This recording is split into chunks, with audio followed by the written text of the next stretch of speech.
पाठ 5 मगध का सम्राट। गंगा के किनारे दूर दूर तक हरे भरे खेत लहलहा रहे थे। धान की बालियां प्रकृति की हरितिमा को और अधिक बढ़ा रही थीं। बरगद के पेड़ के नीचे सिंहासन बनाकर गांव के बच्चे राजा राजा खेल रहे थे। एक बालक ऊंचे टीले पर राजा बनकर बैठा था। उसके आसपास 8-10 मित्र दरबारी, मंत्री एवं सैनिक बनने का अभिनय कर रहे थे। हरी दोपहरी में बच्चों का खेल खूब जम रहा था। सभी बालक अभिनय में बहुत कुशल जान पड़ते थे। 10 वर्षीय बालक चंद्रगुप्त जो राजा बना बैठा था, उसकी आवाज बहुत रौबीली थी।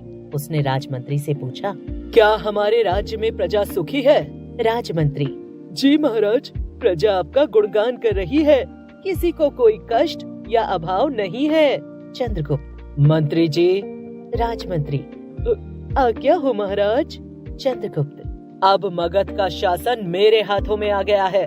मेरी प्रजा में किसी को अभाव, दुख या कष्ट नहीं होना चाहिए। किसी के साथ अन्याय नहीं होना चाहिए। राज्य का कोष गरीबों के लिए खुला रहना चाहिए। मेरी प्रजा में कोई दरिद्र नहीं रहना चाहिए। इसका विशेष ध्यान रखा जाए। राजमंत्री, जो आज्ञा महाराज। सभासद का अभिनय करने वाले सभी मित्र एक साथ बोल उठे, महाराज की जय हो। बच्चे अपने नाटक में व्यस्त थे और वहीं कुछ दूरी पर बैठे एक चोटी वाले ब्राह्मण, जिनका नाम चाणक्य था, बच्चों का खेल देखकर आनंदित हो रहे थे। वे चंद्रगुप्त की आवाज और बातों से बहुत प्रभावित हुए। उन्होंने पास आकर चंद्रगुप्त को मगध का शासक बनने का आशीर्वाद दिया। बच्चे खेल समाप्त करने के पक्ष में नहीं थे, इसलिए उन्हें भी नाटक का एक पात्र बना लिया और उनसे आग्रह करने लगे कि वे महाराज से कुछ मांगे। चाणक्य भी बच्चों की खेल मंडली में शामिल हो गए और राजा बने चंद्रगुप्त से दूध देने वाली गाय मांगी। चंद्रगुप्त ने उनका सम्मान करते हुए उन्हें आसन दूसरे ऊंचे टीले पर बैठाया। चंद्रगुप्त बोले, ब्राह्मण देवता, आप एक नहीं 10 गायें लीजिए। सोना, चांदी, हीरे जवाहरात मांगिए। मेरे राज्य में किसी चीज की कमी नहीं है। मैं यही चाहता हूँ कि मेरी प्रजा में ब्राह्मण एवं गुरुजन सुखी और संपन्न रहें। चाणक्य उसकी वाक्पटुता और कुशल नेतृत्व क्षमता से बहुत प्रभावित हुए। वे राजा धनानंद के दरबार से अपमानित होकर आए थे। उन्हें चंद्रगुप्त जैसे एक समर्थ, बुद्धिमान, राष्ट्र प्रेमी नवयुवक की आवश्यकता थी, जिसकी मदद से वे राजा धनानंद से प्रतिशोध ले सकें। उन्होंने कुछ सोचते हुए कहा, नहीं महाराज, मुझे केवल एक ही गाय चाहिए। ब्राह्मण को उतनी ही इच्छा रखनी चाहिए जितनी आवश्यकता हो। चंद्रगुप्त ने अपनी दिलेरी दिखाते हुए कहा, खेतों में गायें चर रही हैं। आपको जो गाय पसंद आए ले लीजिए। चाणक्य ने कहा, यदि गोरक्षक मुझे रोके तो? चंद्रगुप्त ने कहा, मगध की सीमा में, चंद्रगुप्त के राज्य में आपको कोई नहीं रोकेगा।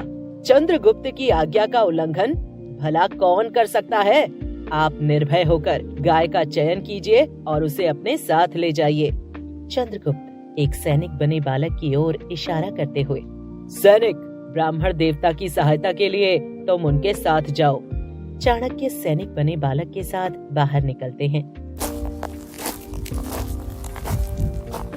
इसी बीच चंद्रगुप्त की माँ मुरा अपने पुत्र को ढूंढते हुए बरगद के वृक्ष के पास आती हैं। चाणक्य मुरा से बताते हैं कि चंद्रगुप्त की हस्त रेखाएं बड़ी प्रबल हैं।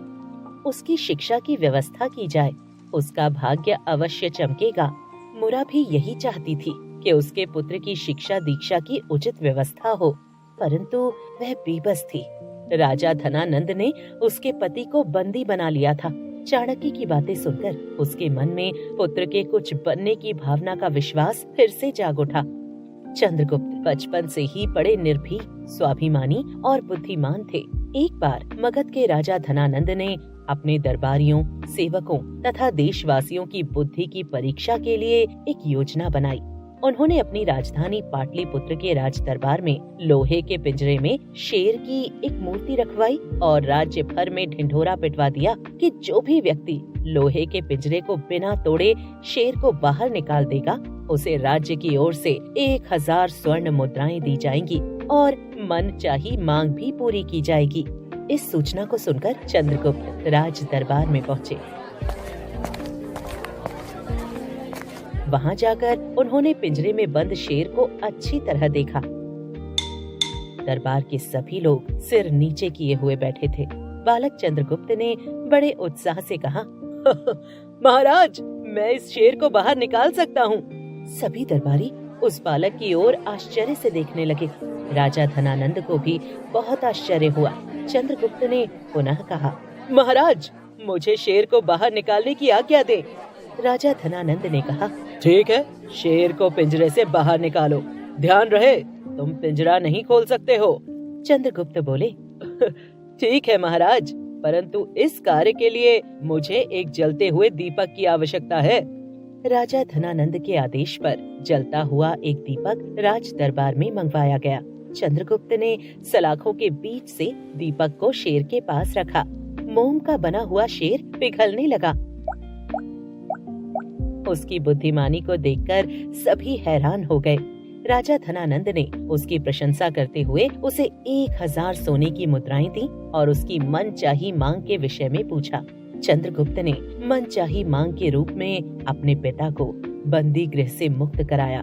बचपन से ही बुद्धिमानी और साहस दिखाने के कारण उनके लिए यह कहना सही होगा कि होनहार बिरवान के होत चीकने पार।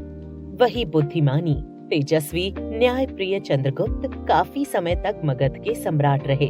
चाणक्य उनके महामंत्री बने। चंद्रगुप्त के शासनकाल में प्रजा सुखी, संपन्न एवं समृद्ध थी।